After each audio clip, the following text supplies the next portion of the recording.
Hello guys, स्वागत है आप लोगों का हमारी नई वीडियो में। तो पिछली वीडियो में हमने अर्ली हिस्ट्री ऑफ इंडिया, जिसका कोर्स कोड है हमारे पास 221, उसका फर्स्ट यूनिट हमने कवर कर ली है। आज से हम सेकंड यूनिट स्टार्ट करने जा रहे हैं।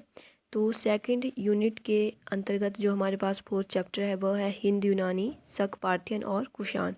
तो आज हम हिंद यूनानी पे बात करेंगे। तो चलिए स्टार्ट करते हैं आज की हमारी वीडियो को। हिंद यूनानी, अगर आपके पास क्वेश्चन आता है कि हिंद यूनानी कौन थे और उनके बारे में वर्णन कीजिए, तो इस प्रकार से है वर्णन।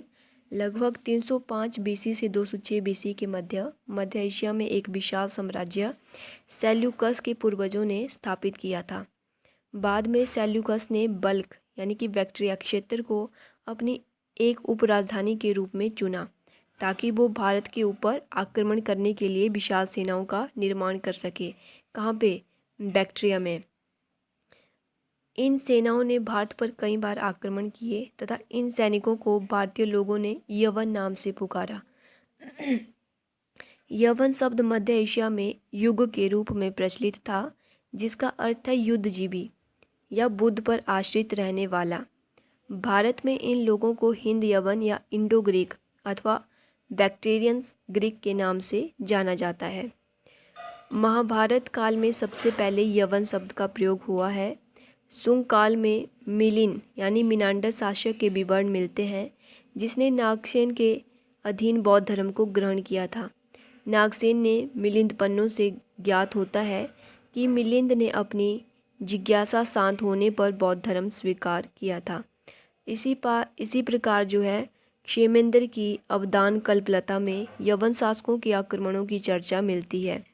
इसी पुस्तक में सेल्यूकस की चंद्रगुप्त के हाथों हार तथा पश्चिमी उत्तर तथा अफगानिस्तान में चंद्रगुप्त के राज्यों का वर्णन है। क्लासिकल लेखकों में सबसे प्रसिद्ध क्लोवियस, स्ट्रैबो, जस्टिन तथा प्लूटार्क है, जिन्होंने सेल्यूकस के साम्राज्य का दो भागों में विभाजन, पार्थिया तथा बैक्टेरिया, का उल्लेख किया है। स्ट्रेबो के विवरणों से ज्ञात होता है कि सेल्यूकस का प्रथम उत्तराधिकारी एंटियोकस लगभग 281 बीसी से 261 बीसी तक एक महान शासक था, जिसने मध्य एशिया के साम्राज्य को एक करके रखा था। एंटियोकस द्वितीय का उत्तराधिकारी 261 बीसी से 240 बीसी तक इस साम्राज्य का शासक रहा और इसी के काल में लगभग 250 बीसी में आकेसस ने पार्थिया में स्वतंत्र राज्य की घोषणा कर दी और डायोडोरस ने बल्ख को एक स्वतंत्र राज्य घोषित कर दिया। यहीं से जो है डायोडोरस के उत्तराधिकारियों ने भारत पर आक्रमण शुरू किए, जो बाद में चलकर शक व कुषाणों के रूप में भारत में राज्य करते हुए दिखाई देते हैं। तो ये थी हमारे पास शकों के बारे में जानकारी। आशा करती हूँ आप लोगों को वीडियो अच्छी लगी होगी। Thank you so much.